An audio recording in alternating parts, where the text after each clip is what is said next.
Hello friends, मैंने आपको वायुमंडल में जितनी प्रकार की गैसें होती है, nitrogen, oxygen, carbon dioxide and ozone, इनके बारे में आपको पढ़ा दिया था। कुछ टॉपिक रह गए थे जिनको हम आज पढ़ेंगे।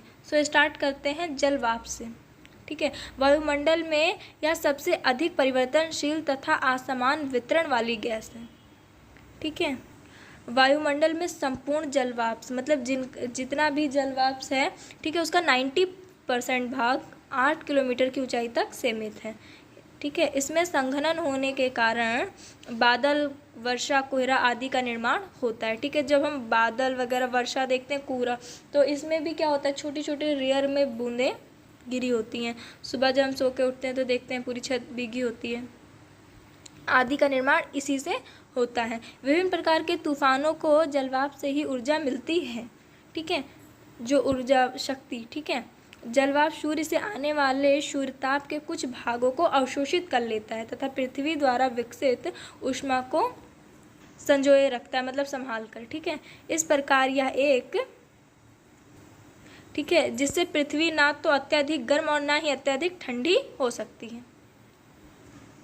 हम नोट देख लेते हैं। जलवाष्प के अलावा सूर्यताप तथा और विकिरण का अवशोषण ऑक्सीजन, ओजोन तथा कार्बन डाइऑक्साइड गैस करती हैं। ठीक है, वायुमंडल की संरचना देख लेते हैं। स्टार्ट करते हैं क्षोभ मंडल से। यह वायुमंडल की सबसे निचली परत है। ठीक है, जो सबसे लास्ट लेयर है, पृथ्वी की सबसे नीचे वाली, ये वो है। इसकी ऊंचाई ध्रुवों पे 8 किलोमीटर तथा विषुवत रेखा पर लगभग 18 किलोमीटर होती है। इसमें तापमान की गिरावट के दर प्रति 165 मीटर की ऊंचाई पर 1 डिग्री सेल्सियस अथवा 1 किलोमीटर की ऊंचाई पर 6.4 सेल्सियस होता है। ठीक है, सभी मुख्य वायुमंडलीय धाराएं जैसे बादल, आंधी एवं वर्षा इसी मंडल में होती हैं। ठीक है, कौन सी? सबसे वायुमंडल की जो सबसे लास्ट वाली लेयर होती है उसमें। ठीक है, समताप मंडल। समताप, इसकी ऊंचाई 18 से 32 किलोमीटर तक है। इसमें ताप समान रहता है।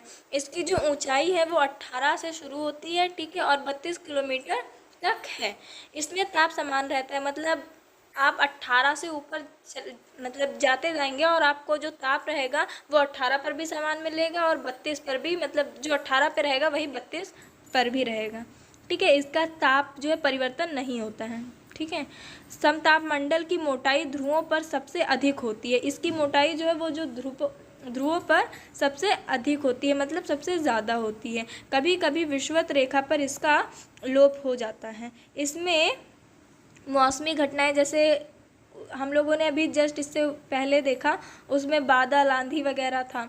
इसमें आंधी, बादलों की गरज आदि कुछ नहीं होती, मतलब इसमें ना आंधी जैसा कुछ होता है ना बादलों की गरज जिसे बिजली कड़कना कहते हैं, ऐसा कुछ नहीं होता है। इस मंडल में वायुयान उड़ाने की आदर्श दशा पाई जाती है। ठीक है, कभी कभी इस मंडल में विशेष प्रकार के मेघों का निर्माण होता है। ठीक है, जिन्हें मूलाभ मेघा कहते हैं। अब हम देखते हैं ओजोन मंडल। धरातल से 32 किलोमीटर से 60 किलोमीटर के मध्य ओजोन मंडल है। ठीक है, मैंने आपको इससे पहले जब मैं आपको पढ़ा रही थी ओजोन गैस के बारे में, तभी मैंने आप लोगों को बताया था ये थोड़ी ऊंचाई पर मिलता है और रेयर मात्रा में मिलता है। इस मंडल में ओजोन गैस की एक परत पाई जाती है जो सूर्य से आने वाली परावैंगनी किरणों को अवशोषित कर लेती है। इसीलिए इसे पृथ्वी का सुरक्षा कवच भी कहते हैं, क्योंकि ये सूर्य से जो आने वाली परावैंगनी किरणें रहती हैं उनका कुछ अंश, मतलब उनका कुछ अंश ही ये अवशोषित कर पाती हैं, जिसकी वजह से वो मतलब पृथ्वी पर रेयर मात्रा में आती हैं, और अगर वो आए तो इससे हमें बहुत लॉस है, नुकसान है। ठीक है, परावैंगनी किरणें हमारे लिए नुकसानदायक हैं। ओजोन परत को नष्ट करने वाली गैस CFC है। ठीक है, ओजोन परत के क्षरण CFC इसमें उपस्थित सक्रिय क्लोरीन के कारण होती है। ओजोन परत की मोटाई मापने में डॉप्सन इकाई का प्रयोग किया जाता है। इस मंडल में ऊंचाई के साथ तापमान बढ़ता जाता है। जैसे अभी हमने समताप मंडल पढ़ा, जिसमें हम चाहे जितनी ऊंचाई पर जाएं या चाहे जितनी नीचाई पर आएँ, ठीक है, ताप समान रहेगा, ताप नहीं चेंज होगा, पर ओजोन मंडल में ताप चेंज होता रहता है। जैसे जैसे हम ऊपर जाएंगे ताप हमारा बढ़ता जाएगा, और जैसे जैसे हम नीचे आएंगे हमारा ताप कम होता जाएगा। ठीक है, देखिए प्रति 1 किलोमीटर की ऊंचाई पर तापमान में 5 डिग्री सेल्सियस की वृद्धि होती है। मतलब जैसे जैसे हम 1 किलोमीटर की ऊंचाई पर जाएंगे, जैसे 32 किलोमीटर से ये स्टार्ट होता है, हम 33 पर गए 5 सेल्सियस और बढ़ा, 34 पर जाएंगे 5 और फिर प्लस हो जाएगा, ऐसे होता रहता है। सो हम आयन मंडल देखते हैं। इसकी ऊंचाई 60 किलोमीटर से 64 किलोमीटर तक होती है। यह भाग कम वायुदाब तथा परावैंगनी किरणों द्वारा आयनीकृत होता रहता है। इस मंडल में सबसे नीचे स्थित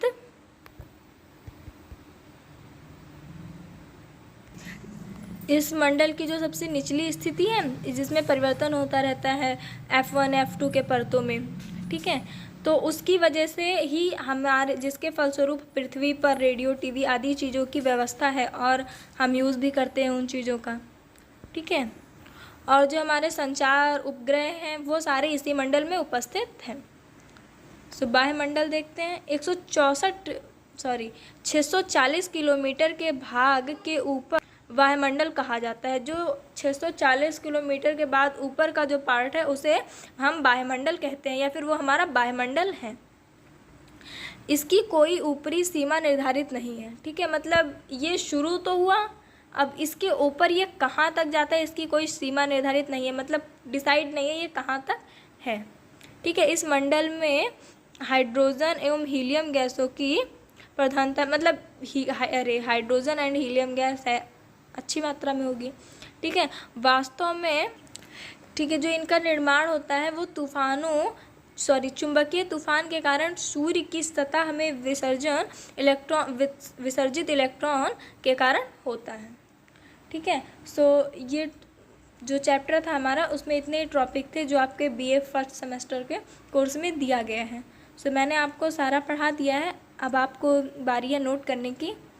ठीक है, तो मैंने इसमें बहुत शॉर्ट लैंग्वेज में लिख रखा है जिससे आपको अच्छे से समझ में आए।